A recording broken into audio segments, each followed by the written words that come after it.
जय हिंद दोस्तों, कैसे आप लोग। आई होप आप सभी अच्छे होंगे। क्या आप जानते हैं कि जगन्नाथ प्रभु की यात्रा की ये बातें, जाने क्यों और कैसे हुई थी प्रभु जगन्नाथ की रथ यात्रा की शुरुआत। जगन्नाथ रथ यात्रा 7 जुलाई 2024 से शुरू हो गई।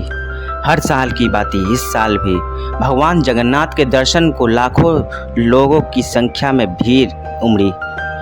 रथ यात्रा में लोग भगवान जगन्नाथ और उनके बड़े भाई भगवान बलभद्र और उनकी बहन सुभद्रा के दर्शन करने आए।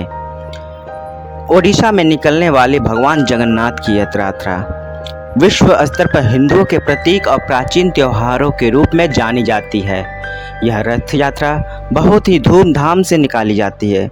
हर साल आषाढ़ मास में शुक्ल पक्ष की तिथि द्वितीय तिथि से इस रथ यात्रा का आयोजन होता है।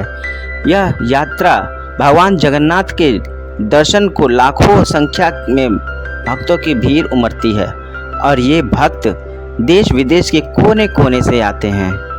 जी हाँ दोस्तों, इस बार 2024 की जगन्नाथ रथ यात्रा 7 जुलाई को द्वितीय तिथि के आगमन पर प्रातः 4:26 पर शुरू हुआ। रविवार को होने वाली इस यात्रा में देश की माननीय राष्ट्रपति द्रौपदी मुर्मू भी इस यात्रा में शामिल होकर भगवान जगन्नाथ यात्रा का आशीर्वाद लीं।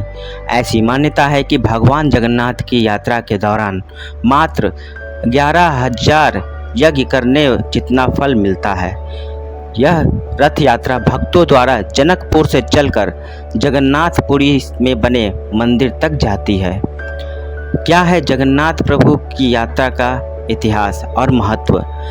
प्रभु जगन्नाथ रथ यात्रा का उत्सव की शुरुआत 12वीं सदी से 16वीं शताब्दी के बीच हुई थी।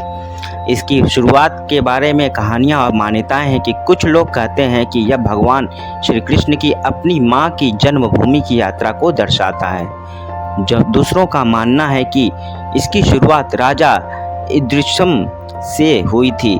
उन्होंने कथित और तौर पर अनुष्ठान किए थे। क्या है मान्यताएं। भगवान जगन्नाथ की ये रथ यात्रा हर साल आषाढ़ महीने की द्वितीय तिथि पर निकाली जाती है। यह रथ यात्रा निकालने के पीछे कई मान्यताएं हैं। कहते हैं कि इस दिन भगवान श्री कृष्ण के अवतार के रूप में भगवान जगन्नाथ अपने बड़े भाई बलराम के साथ अपनी बहन सुभद्रा को नगर घुमाने के लिए ले जाते हैं। ऐसा माना जाता है कि इतिहास में भगवान जगन्नाथ की बहन सुभद्रा ने नगर घूमने की इच्छा जाहिर की थी, जिसके बाद बहन की इच्छा पूरी करने के लिए भगवान जगन्नाथ ने 3 रथ बनवाए और माता सुभद्रा को नगर घुमाने के लिए रथ यात्रा पर ले गए। सबसे आगे वाले रथ में भगवान बलराम थे, बीच वाला रथ बहन सुभद्रा और सबसे पीछे वाला रथ भगवान जगन्नाथ प्रभु की थी। भगवान जगन्नाथ सुभद्रा को नगर घुमाने के लिए रथ यात्रा पर निकले तो रास्ते में ही उनकी मौसी के घर गुंडीचा भी गए और 7 दिन ठहरे वहाँ, जिसके बाद से ही हर साल इस रथ यात्रा को निकालने की परंपरा शुरू हो गई। एक और मान्यता के अनुसार जब भगवान श्री कृष्ण के मामा कंस ने उन्हें मारने की योजना बनाई, तब कंस ने अपने दरबारी अक्रूर को एक रथ के साथ गोकुल भेजा और श्री कृष्ण और बलराम को मथुरा आने का न्योता भिजवाया। अक्रूर के कहे अनुसार भगवान श्री कृष्ण अपने भाई बलराम के साथ रथ पर बैठे और मथुरा के लिए रवाना हो गए। कहते हैं कि गोकुल वासियों ने इस दिन को रथ यात्रा का प्रस्थान माना। कब और कैसे हुई भगवान जगन्नाथ मंदिर की स्थापना। मान्यता के अनुसार जब द्वारिका नगरी में भगवान श्री कृष्ण का अंतिम संस्कार किया जा रहा था, तब बलराम बहुत दुखी थे। अपने दुख के चलते भगवान श्री कृष्ण का मृत शरीर लेकर समुद्र में डूबकर मरने के लिए चल दिए। बलराम के पीछे पीछे उनकी बहन सुभद्रा भी उनके पीछे चल दी।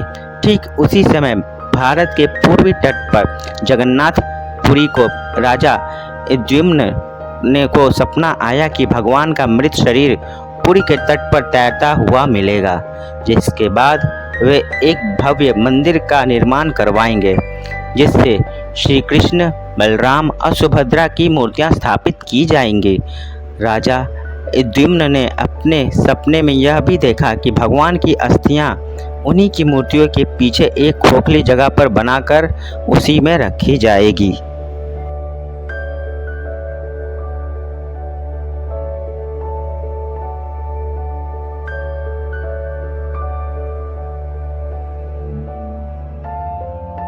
बहुत ही जल्द यशस्वी राजा का सपना सच हुआ। उन्हें भगवान की अस्थियां मिली, लेकिन सवाल था कि मूर्तियां बनाएगा कौन। ऐसा कहते हैं कि भगवान की मूर्तियां बनाने के लिए खुद भगवान विश्वकर्मा बूढ़े बढ़ई के रूप में आए। विश्वकर्मा ने राजा को चेतावनी दी कि अगर उन्हें उनके काम के बीच में रोका टोका गया तो वे अधूरा काम छोड़कर ही चले जाएंगे। कुछ महीने निकले थे, राजा के सब्र का बांध टूट गया और उन्होंने मंदिर का दरवाजा खुलवा दिया।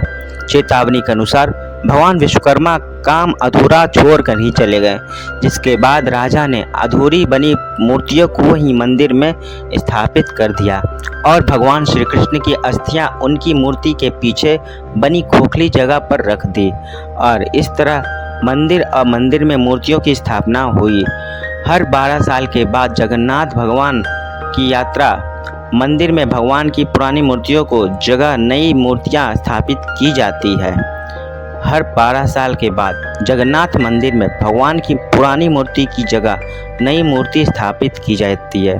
नई मूर्तियां की संरचना भी अधूरी ही रहती है। क्यों खास है जगन्नाथ मंदिर? भारत के 4 विभिन्न कोनों में स्थित पवित्र मंदिरों में से जगन्नाथ मंदिर भी एक है। 3 और मंदिर दक्षिण में रामेश्वरम, पश्चिम में द्वारका और हिमालय में बद्रीनाथ है। शायद ही पूरे विश्व में जगन्नाथ मंदिर को छोड़कर ऐसा कोई मंदिर होगा जहां भगवान कृष्ण, बलराम और सुभद्रा तीनों भाई बहन की मूर्तियां एक साथ स्थापित हों। भगवान जगन्नाथ के साथ क्यों विराजते भाई बलराम और बहन सुभद्रा? एक मान्यता के अनुसार एक बार श्री कृष्ण की रानियों ने यशोदा की बहन और बलराम के सुभद्रा की मां रोहिणी से श्री कृष्ण की रास लीलाओं के बारे में पूछा। रोहिणी को सुभद्रा के सामने श्री कृष्ण की लीलाओं के बारे में बताना उचित नहीं समझा और उन्हें बाहर भेजा गया। सुभद्रा बाहर तो चली गई, लेकिन उसी समय वहां श्री कृष्ण और बलराम भी आ गए। तीनों भाई बहन छुपकर रोहिणी को सुन रहे थे। उसी समय वहां ऋषि नारद आए और तीनों भाई बहन को एक साथ देखकर उन्होंने प्रार्थना की कि तीनों भाई बहन हमेशा ऐसे ही साथ रहें। ऋषि नारद की प्रार्थना स्वीकार हुई और तभी से पूरी